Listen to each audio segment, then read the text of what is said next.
Hello friend, जय माता की। कैसे हैं आप सब? और सबको हैप्पी नवरात्रे। नवरात्रों की सबको बहुत बहुत बधाई। और अब ये मेरे सुबह का, पहले नवरात्रे की सुबह का वीडियो है। तो सुबह मैं पूरी तैयारी कर रही हूँ पूजा की, जैसे कलश रखना, ये करना वो करना। आज सुबह ये ऑफिस जल्दी चले गए थे, वरना हम दोनों मिलकर ही ये सब काम करते हैं, लेकिन फिर ये चले गए थे तो मैंने उसके बाद ही ये सब कुछ किया। इन्होंने मंदिर में पूजा की और ये चले गए थे, क्योंकि ये देहरादून जाते हैं तो जल्दी निकलना पड़ता है टाइम से। और मैंने माता रानी की चौकी तो एक दिन पहले ही लगा दी थी। बस आज मुझे मतलब माता की पूजा की तैयारी करनी है। तो ये मैं माता रानी को चुंदड़ी उड़ा रही हूँ। तो ये माता रानी को मैंने चुंदड़ी उड़ा रही हूँ मैं। और फिर जो भी है मतलब पहले पूरी तैयारी करूँगी, फिर मैं पूजा कर लूँगी, पाठ पढ़ लूँगी। और पहले मैंने अपने मंदिर में दिया जलाया, जो ऊपर मंदिर है उसमें की मैंने पूजा। और फिर मैं अपनी माता रानी की पूजा करने बैठ गई हूँ। तो ये मैं चूड़ी का डिब्बा खोल रही हूँ। तो इसमें मुझे लगा, मतलब कुछ समझ में भी नहीं आता ना कि क्या करना चाहिए, कैसे करना चाहिए। पहले मुझे लगा कि माता रानी को सिंगार चढ़ा दूँ, फिर मुझे ऐसा लगा कि नहीं, पहले मैं माता मतलब दिया जला देती हूँ, और दिया जलाने के बाद ये सब काम बाद में ही करने ठीक रहेंगे। तो फिर मैंने उसको हटा दिया और मैं माता रानी की जोत जलाने लग गई। और फिर जोत जला दी मैंने माता रानी की। और उसके बाद फिर मैं माता रानी को सिंगार चढ़ा दूँगी। तो ये मैं चूड़ियाँ पहना रही हूँ माता रानी को। 4 चूड़ी मैंने पहनाई, ज़्यादा तो नहीं पहना पाऊँगी, तो फिर बाकी मैं ऐसे ही रख दूँगी।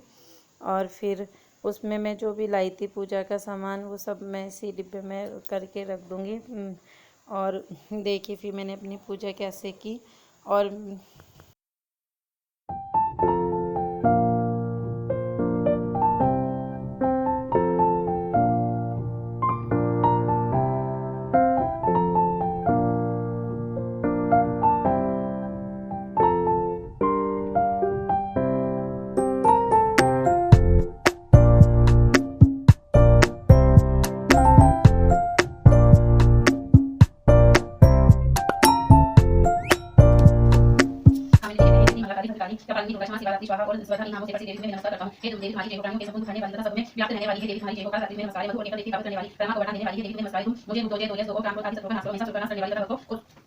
भक्तों को सुख देने वाली है देवी, तुम्हें नमस्कार है। तुम मुझे सुंदर स्वरूप विजय दो और मेरे शत्रुओं का नाश करो। मेरा प्रतिष्ठा करने वाली है, चंद्रमुंड का नाश करने वाली तुम मुझे दो जय दो, और राम आदि शत्रुओं का नाश करोगे। शुभ निशुभ और राक्षस का वध करने वाली देवी, मुझको सर्व विजय दो और मेरे शत्रुओं का नाश करोगे। पूजित युगल चरण वाली देवी है, संपूर्ण सौभाग्य प्रदान करने वाली देवी, तुम मुझे दो जय दो, और राम आदि शत्रुओं का नाश करोगे। देवी तुम्हारी और त्रिक अमित है, तुम सब शत्रुओं का नाश करने वाली हो। मुझे जय दो, राम आदि शत्रुओं का नाश करो।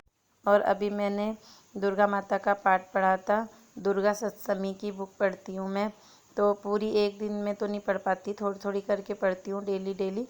और एक एक अध्याय, दो दो अध्याय पढ़ लेती हूँ एक दिन में।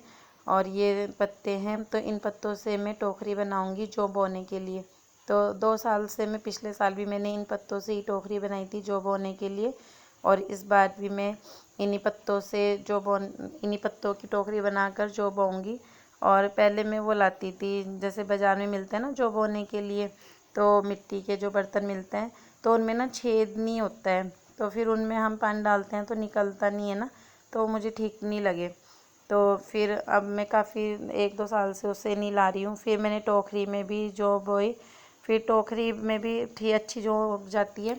और फिर अब 2 बारी से मैं ऐसे पत्ते बनाने लगी हूँ। ये भी मुझे अच्छे लगते हैं, मतलब ये भी ठीक लगता है कि ऐसे पत्ते की टोकरी बना लो और उसमें जो बोलो। तो मैं ये 2 टोकरी बनाऊंगी, तो मैं ये 2 पत्ते जोड़ के तब इनकी एक टोकरी बनाऊंगी। और ये मैं इसमें स्टेपलर से पंच करके बना रही हूँ। तो ये अंदर घुसने में दिक्कत कर रही थी ना, ऐसे देखो पत्ता मोड़ के तब मैं पंच लगाने की कोशिश कर रही हूँ। और फिर इससे मैं अपनी टोकरी बना लूँगी। और ये जो टिफिन दिखाई दे रहा है ना, तो उसमें मैंने हवन, थोड़ा सा, हवन नहीं बोलेंगे, थोड़ा सा वो किया था। तो हम ये डेली करते हैं नवरात्रे में। तो इसमें जो उपला होता है, उपले को जलाकर मैंने इसमें नीचे थोड़ी मिट्टी भरी टिफिन में, जिससे कि गर्म ना हो। फिर इसमें उपला जलाकर रखा, और इसमें हवन सामग्री घी में मिलाकर, जैसे करते हैं कपूर के साथ, लौंग चढ़ाई। और एक पतासे से सबसे शुरू में पतासा रखते हैं, फिर हवन सामग्री लौंग चढ़ाते हैं। मतलब ऐसे करके करते हैं कुछ कुछ, मेरी सासू माँ करती थी ऐसे। तो उनको देख के ही फिर मैं भी अब ऐसे ही करती हूँ। और फिर बस अब मैं ये बना लूँगी टोकरी। और दिक्कत तो काफ़ी होती है बना, मतलब अच्छा भी लगता है, और फिर वो ये है कि देखो बनी वही है कि करो तो फिर जो भी काम है करो तो हो भी जाता है। तो फिर ये मैं अपनी पूरी टोकरी बना लूँगी। और देखिए मैंने अपनी पूरी टोकरी बना ली, कैसे बनाई।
तो देखिए फ्रेंड्स, मैंने अपनी जो पत्ते की टोकरी है वो पूरी बना ली है। मैंने 2 टोकरी बनाई है, मैं 2 जगह जो बोऊंगी और अब मैं इनमें जो बोलूँगी टोकरियों में। हेलो फ्रेंड्स, कैसे हो आप सब। और अभी मैंने अपनी पूजा कर ली है, जो भी बो दी है, और मैंने आपको दिखाया मैंने जो कैसे टोकरी बना के बोई। और अब मैं अपना वीडियो का एंड करती हूँ। और आप लोग भी बताना आप लोगों ने कैसे कैसे पूजा की, कैसे मंदिर बनाया। और कल आज सुबह मैं बहुत जल्दी उठी थी, 4:30 बजे उठ गई थी, और पूरा घर झाड़ा आज मैंने। इसलिए थोड़ा सा अंशु की क्लास भी थी, और उससे पहले मैंने अपना पूरा घर झाड़ दिया था। पूजा करने में थोड़ा सा लेट हुई आज मैं। और फिर क्योंकि कल मैं अपना घर नहीं झाड़ सकी, क्लीन नहीं कर सकी कल घर, क्योंकि कल पार्लर में थोड़ा काम ज़्यादा था, तो फिर मैं कर ही नहीं पाई कल। बस जिस तरफ मैंने सांझी माता लगाई थी, अपना मंदिर सजाया था, उस तरफ मैंने कर दिया था। और किचन की सफाई भी मैंने आज की, और पूरा इस तरफ का मैंने आज ही साफ़ किया। सुबह 5 बजे उठ के 8 बजे तक कर लिया था मैंने सब कुछ। 8 बजे नहा ली थी मैं झाड़ झूड़ के। फिर उसके बाद अंशु की 4 क्लास थी, अब स्कूल लग गए हैं ना, तो फिर ज़्यादा क्लास चल रही हैं। 4 क्लास थी, उसको भी देखना था। फिर तब पूजा भी की, और मैं ज़्यादा रिकॉर्ड भी नहीं कर पाई पूजा में, क्योंकि कैमरा उसके पास था। तो मेरे पास एक ही कैमरा है, एक ही फ़ोन है एक ही फ़ोन है मेरे पास, तो उससे वो क्लास करता है, और उसी से ही मैं वीडियो बनाती हूँ। तो मैं नया फ़ोन लूँगी, फिर मुझे दिक्कत नहीं होएगी, तो इसलिए उससे ही उसका वो करता है, क्लास करता है। तो मैं जब बीच में उसका थोड़ा सा ब्रेक हुआ, तब मैंने थोड़ी सी वीडियो बनाई, वरना मैं कुछ भी पूजा की ज़्यादा वीडियो नहीं बना पाई। और बस फिर मिलूँगी आपसे एक और वीडियो में, तब तक के लिए बाय बाय और जय माता की। और हाँ, सबको नवरात्रि की शुभकामनाएं। और अब नवरात्रि शुरू हो गए हैं, आज पहला नवरात्रा है, और फिर वीडियो तो आपको शायद ही दूसरे नवरात्रे में मिलेगा। तो सबको नवरात्रों की शुभकामनाएं। तो फिर बाय बाय, जय माता दी। तो अब शाम का टाइम है, शाम को मैंने फलार बनाया था। तो हम जो भी फलार बनाते हैं शाम के टाइम, उसका माता रानी को भोग लगाते हैं। सुबह शाम दोनों टाइम माता रानी को भोग लगता है, फिर हम लोग खाते हैं। तो फिर जय माता दी।